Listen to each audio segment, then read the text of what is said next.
Dear children, your class is continued today. Today, you first know about the manure and fertilizer.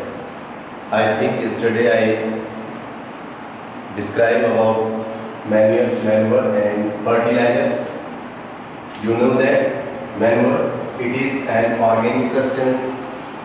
It can be derived from dead animals and plants matter. You understand?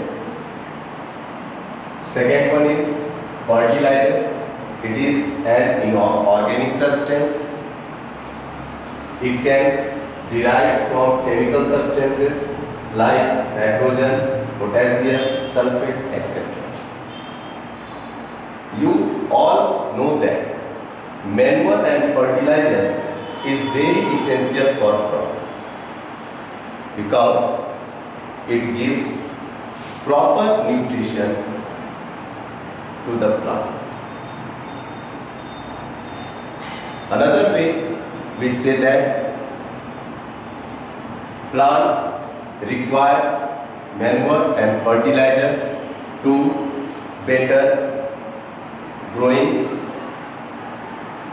to production in large scale. Next one is field follow. What is field follow? Sometimes farmers leave the field to regain their nutrients with the left parts of plants in the field. Dear children, बार बार किसी भी field में या किसी भी soil में यदि एक ही तरह के प्लांट को लगाया जाता है, उससे उसका न्यूट्रिशन का जो वैल्यू है सॉइल का वो लेस होता है।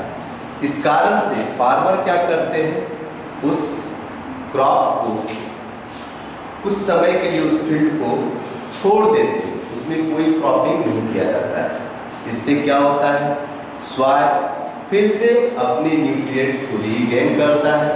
आप यूँ कह सकते हैं कि वो फिर से हेल्दी हो जाता है और फर्दर जो क्रॉप उस फील्ड में डाला जाता है फिर उसका प्रोडक्शन बहुत अच्छे से होता है। Next step is crop rotation. You understand this? फसल चक्र, इसको हिंदी में हम लोग बोलते हैं crop rotation. The practice of growing different crops in different season is called crop rotation.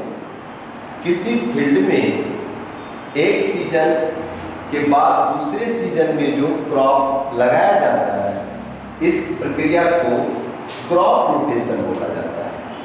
ये क्यों आवश्यक होता है? क्योंकि बार बार किसी सॉइल में यदि एक ही तरह के हम क्रॉप को, किसी सॉइल में एक ही तरह के क्रॉप को लगाएंगे, उससे उसका न्यूट्रिशन जो होता है सॉइल का वो लूज करता है। इसलिए फार्मर्स इसको चेंज करते रहते हैं क्रॉप रोटेशन के द्वारा। नेक्स्ट आपका है इरिगेशन। यह बहुत ही इंपॉर्टेंट चीज है, irrigation. What is irrigation? At first, supplying water in the field at regular interval is called irrigation. किसी फील्ड में जब वाटर सप्लाई किया जाता है एक नियमित अंतराल पर, तो यह प्रक्रिया ही इरिगेशन कहलाता है। इरिगेशन दो तरह से होता है। फर्स्ट, जो हमारा ट्रेडिशनल मेथड था, जो पुराने जमाने से चला आ रहा था, जैसे चैनल के द्वारा या फिर ट्यूबवेल्स के द्वारा, ग्रामीण क्षेत्रों में वेल के द्वारा इरिगेशन किया जाता था। But in present time, modern समय में, चूंकि जिस तरह से वाटर पर रिसोर्सेज का शॉर्टेज होता जा रहा है, इस तरह से साइंटिफिक टेक्नोलॉजी एग्रीकल्चर में यूज होने लग गया और अब जो इरिगेशन का टेक्निक है वो मॉडर्न हो गया और अब इन स्प्रिंकलर सिस्टम यानी स्प्रिंकलर के द्वारा फील्ड को इरिगेट किया जाने लगा। इसका सबसे बड़ा फायदा क्या होगा, इससे एक तो बहुत कम अमाउंट में वाटर यूज होता है और ज़्यादा से ज़्यादा सॉइल में मॉइस्चर वो क्रिएट करता है। अनदर है ड्रिप इरिगेशन सिस्टम। ये ड्रिप इरिगेशन सिस्टम क्या होता है, इसमें जो प्लांट है लगा हुआ, जो प्लांट ग्रोन हो रहा है फील्ड में, उसके रूट में बूंद बूंद ड्रॉप ड्रॉप वाटर को डालने की जो विधि है, इसी को ड्रिप इरिगेशन सिस्टम के अंतर्गत जाना जाता है। नेक्स्ट, क्रॉप प्रोडक्शन के मेथड में हम लोग आ जाते हैं weeding. You understand this beading?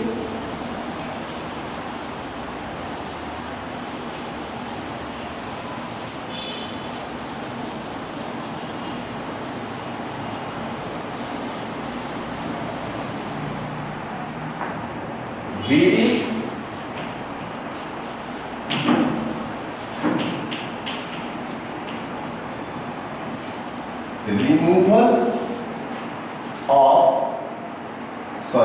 removing of unwanted plant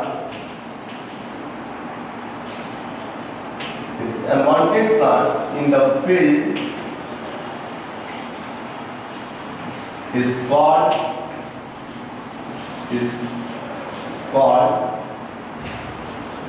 weeding. You understand it? weeding. Crop जब लगाया जाता है उसमें क्या होता है, कभी कभी मेन क्रॉप के साथ डिफरेंट टाइप का उसमें प्लांट आ जाता है, जो कि क्या करता है, उस प्लांट जो मेन क्रॉप है उसके प्रोडक्शन को वो अफेक्टेड करता है। इस कारण से फार्मर क्या करते हैं, उसको रिमूव करते हैं अनवांटेड प्लांट को। अनवांटेड प्लांट्स को वीड्स कहा जाता है।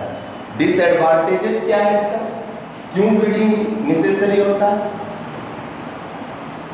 अब नेसेसरी इसलिए है क्योंकि जिस फील्ड में जो क्रॉप लगाया गया है एक सर्टेन स्पेस में लगाया गया है और उस स्पेस में उसके अनुकूल जितना उसको न्यूट्रिशन चाहिए, जितना मिनरल चाहिए, उतना उससे मिल रहा है। लेकिन जब वो अनवांटेड प्लांट उसमें आ जाएगा तो उस प्लांट का जो मेन क्रॉप है उसके फर्टिलिटी को वो अफेक्ट करेगा, क्योंकि वो मिनरल उसका यूज करेगा, वाटर यूज करेगा, कुछ स्पेस वो टेक करेगा। इस कारण से वो मेन क्रॉप को अफेक्टेड करता है। इसलिए फार्मर्स अपने क्रॉप को अच्छे प्रोडक्शन के लिए वीडिंग प्रोसेस को करते हैं। इसके लिए अभी तरह तरह का मशीन भी यूज होने लग गया है, केमिकल्स भी यूज होता है जो कि उसको वीड्स को कंट्रोल करता है। उस केमिकल को हम लोग वीडिसाइड्स बोलते हैं। Weedicides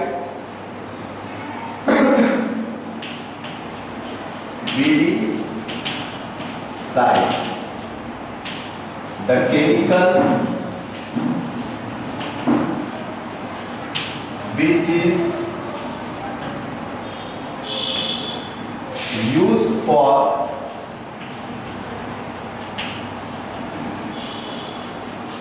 control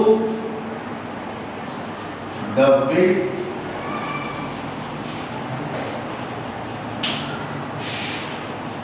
in the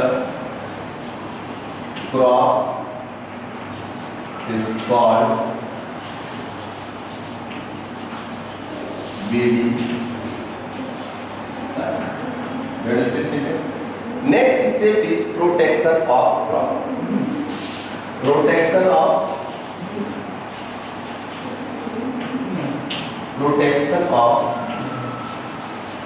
crop. Do you understand, children? Protection of crop, it is very necessary. जब तक हम लोग फसल को प्रोटेक्शन नहीं देंगे, उसकी सुरक्षा नहीं करेंगे, तो निश्चित रूप से उसकी जो उत्पादकता है वो प्रभावित होगा। जिस तरह का हम उससे प्रोडक्शन लेना चाहेंगे उतना हमको प्रोडक्शन नहीं मिलेगा। तो इसके लिए क्या क्या यूज किया जाता है, तो फर्स्ट वर्क तो है कि उसको फेंस कर दिया जाता है। जो भी लैंड में हम क्रॉप ग्रो करते हैं उस क्रॉप को फेंसिंग कर दिया जाता है। इससे क्या होता है, जो भी एनिमल्स का उस पर इफेक्ट होता है वो कंट्रोल हो जाता है। विलेज एरियाज में फार्मर्स स्केयर क्रो बनाते हैं जिससे कि जो भी बर्ड्स वगैरह उससे कंट्रोल होता है। नेक्स्ट, पेस्ट्स एंड इंसेक्ट्स को कंट्रोल करने के लिए pesticides and insecticides also used by the farmer. Then what is insecticides? Insecticides, the chemical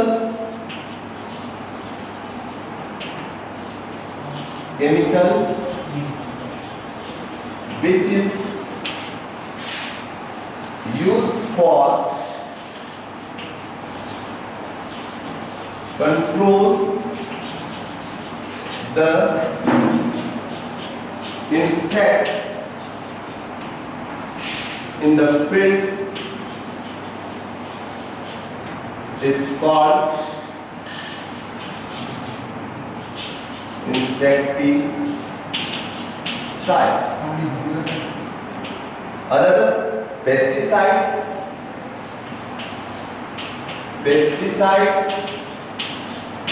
You all know, children, pests and insects both are harmful for our crops. For controlling insects we use insecticides. For controlling pests we use pesticides. Then definition of pesticides: the chemical which is used for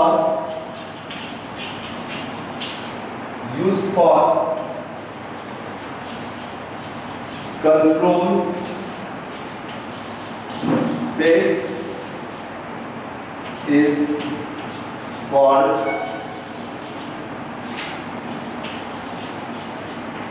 pesticides. Do you understand, children? Have you any problem?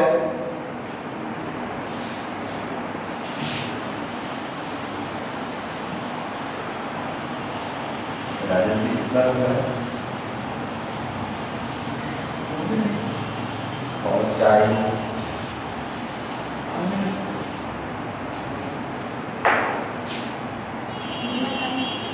Harvesting. Next, harvesting when crop is mature, then next task for the farmers is harvesting. You know what is harvesting? Cutting of mature and ripened crop from the field is called harvesting. आप सभी इस चीज को जानते हैं। फसल की कटाई, जब कोई भी फसल क्रॉप मैच्योर हो जाता है, तैयार हो जाता है, पक जाता है, आफ्टर दैट फार्मर क्या करते हैं, उसको कटिंग करते हैं। उस प्रोसेस को ही हार्वेस्टिंग बोला जाता है। The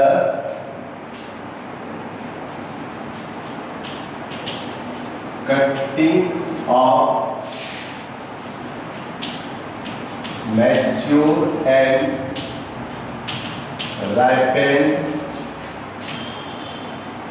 crop is called harvesting. Next stage, threshing. After harvesting, threshing.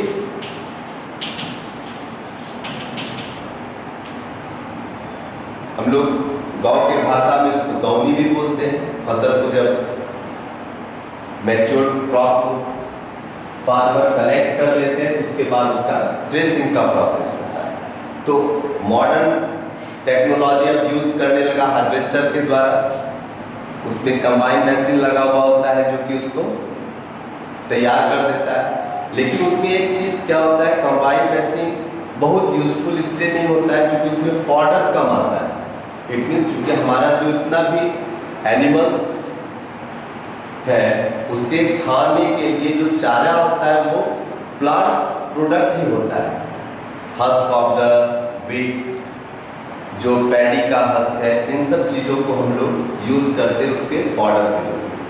लेकिन यदि हम हार्वेस्टिंग का प्रोसेस थ्रेसिंग का प्रोसेस कंबाइन मशीन से करते हैं तो उसमें हमको फॉडर कम मिलता है। इसलिए फार्मर ज़्यादातर इसको जो ट्रेडिशनल मेथड होता है, जो हार्वेस्टर होता है, उससे या फिर थ्रेसर के द्वारा उसको तैयार करते हैं। Thank you children. कितना 15 मिनट है? 15 मिनट 15 मिनट बंद।